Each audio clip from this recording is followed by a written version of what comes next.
Autopia Équateur, c'est un projet qui a été porté par un groupe de bénévoles. Le but, c'était de contribuer comme on le pouvait à l'amélioration des conditions de vie dans une banlieue plutôt défavorisée du nord de Quito, avec comme fond de toile de chaque action l'autonomie. Donc on menait des actions participatives, écologiques, peu coûteuses et le plus possible adaptées aux problématiques locales. Début 2013, on était 3 amis à se regrouper pour finaliser le montage du projet. Maud Rivière, une psychologue, Baptiste Bourdeau, un gestionnaire, et moi, Alexandre Danier-Moreau, un architecte. On a rassemblé une équipe d'une dizaine de personnes pour intervenir sur cette mission de solidarité. Entre avril et juillet, on a réalisé sur place des actions liées au domaine de l'économie sociale et solidaire, de l'urbanisme, de la psychologie et de la nutrition. On avait la conviction que le travail sur le Buen Vivir passait par une forme d'autonomie et que cette autonomie avait besoin de pluridisciplinarité.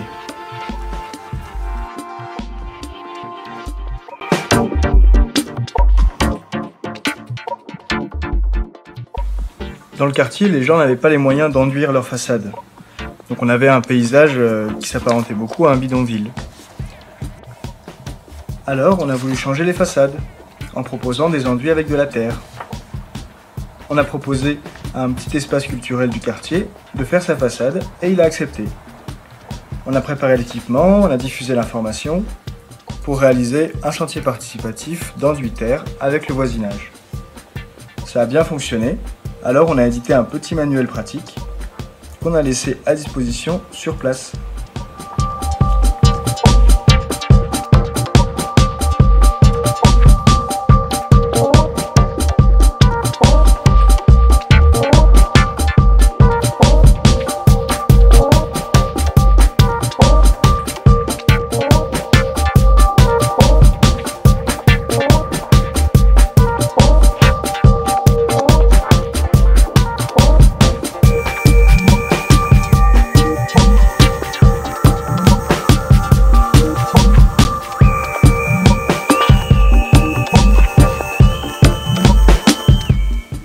Le quartier, c'était un bidonville avant.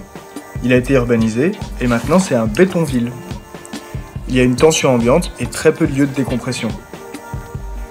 À notre arrivée, on a repéré une grande ravine délaissée en plein milieu du quartier. Et on y a tout de suite vu l'espace vert qui manquait au quartier. Donc on a amorcé un projet de jardin communautaire en revalorisant cette ravine.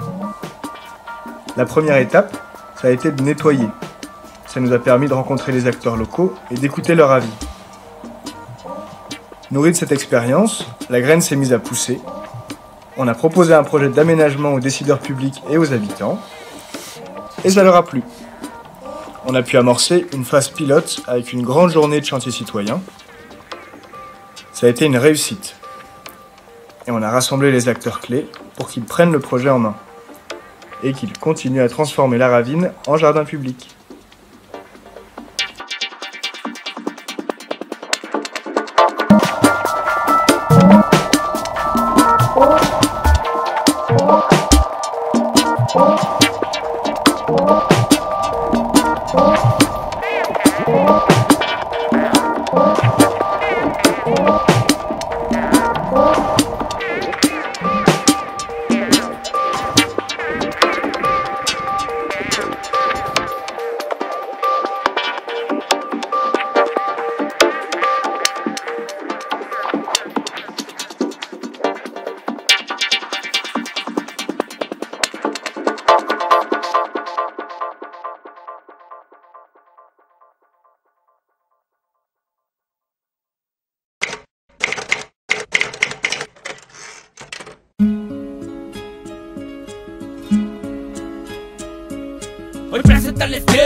Les habitants parlaient de montée d'individualisme dans le quartier. Alors on a voulu monter un club de troc. On a rencontré des partenaires intéressés, une association de troc citoyen local, la Troika, et le centre de développement communautaire du quartier, le CDC. Le centre a accepté d'installer le club de troc dans ses locaux et l'association de troc, la Troika, a accepté d'accompagner les utilisateurs du club en cas de problème. À notre départ, le tableau des annonces reliait les habitants entre eux pour des cours d'anglais, d'informatique, de danse.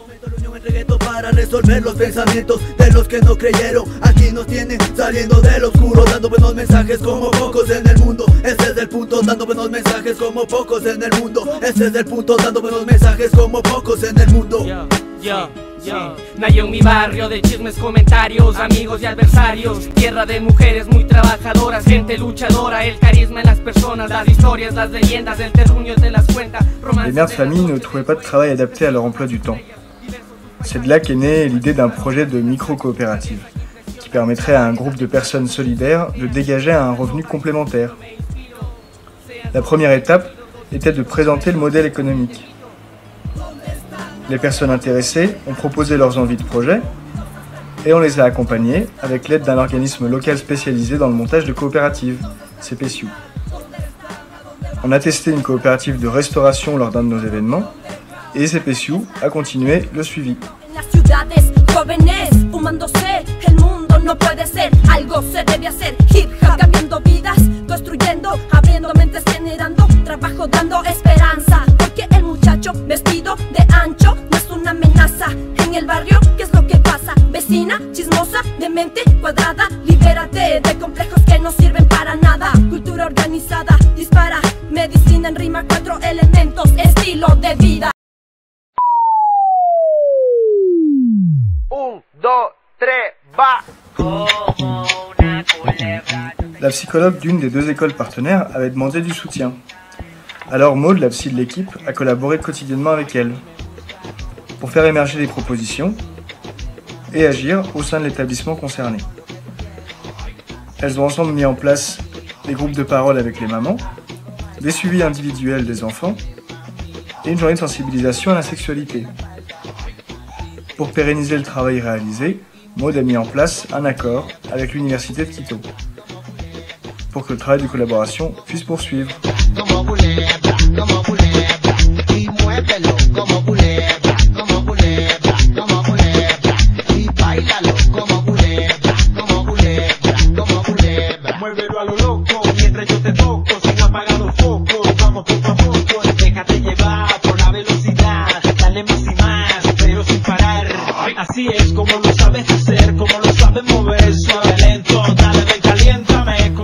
On a mis en place un programme nutritionnel avec de la spiruline. Le projet s'appelle Jus de Spiru. On a commencé par analyser la situation avec l'œil médical de Swazik et la logique économique de Baptiste. Avec cette base et avec l'aide de Patricia Colino, nutritionniste, on a mis en place une recette. On l'a présentée aux parents et aux 2 écoles partenaires. Les jus ont été acceptés et le programme a été planifié sur 1 an.